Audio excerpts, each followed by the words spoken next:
అందరూ ఎలా ఉన్నారు? బాగున్నారా? ఈరోజు మనం చేయబోయే రెసిపీ వచ్చేసరికి పుటానీల కారం అన్నమాట ఫ్రెండ్స్. ముందుగా మనం welcome to my channel friends. ముందుగా మనం మిక్సీ జార్ తీసుకొని అందులో ఒక కప్పు పుటానీలు వేసుకుందాము. అందులోనే ఒక 10 రెబ్బలు చిన్నులపాయల రెబ్బలు వేసుకుందాము. దాని తర్వాత 1.5 టేబుల్ స్పూన్స్ వచ్చేసరికి జీలకర్ర వేసుకుందాము. దాని తర్వాత 1 టీ స్పూన్ సాల్ట్ వేసుకుందాం ఫ్రెండ్స్. దీన్ని ఇంకా మిక్సీ పట్టుకుందాము. మిక్సీ గరకగా పట్టుకొని అంటే బరకగా ఉండేలాగా దాన్ని తీసి ఇంకా పక్కన పెట్టుకోండి. దాని తర్వాత మిక్సీ జార్లోకి ఒక కప్పు వచ్చేసరికి వెండి కొబ్బరి ముక్కలు వేసుకోండి.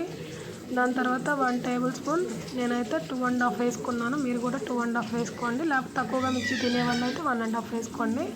అడ్జస్ట్ అయిపోతుంది అన్నమాట. దాని తర్వాత దీన్ని కూడా మిక్సీ పట్టేయండి ఒకేసారి.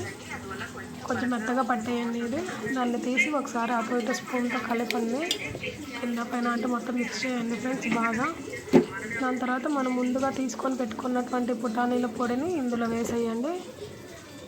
వేసి దీన్ని కూడా ఒకసారి కలిపి మళ్ళీ అగైన్ ఒకసారి మిక్సీ పట్టండి ఫ్రెండ్స్. ఈసారి కొంచెం మెత్తగానే పట్టేసేసుకోండి. దీన్ని ఇంకా చూడండి, ఒకసారి టేస్ట్ చూసి కారం సరిపోయినట్లు అది పక్కకు తీసేసుకోండి. సరిపోతే పక్కన బౌల్లో తీసుకొని పెట్టుకోండి.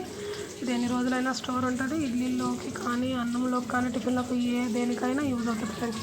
Thank you friends. నా ఛానల్ని అయితే సబ్స్క్రైబ్ చేసుకోండి.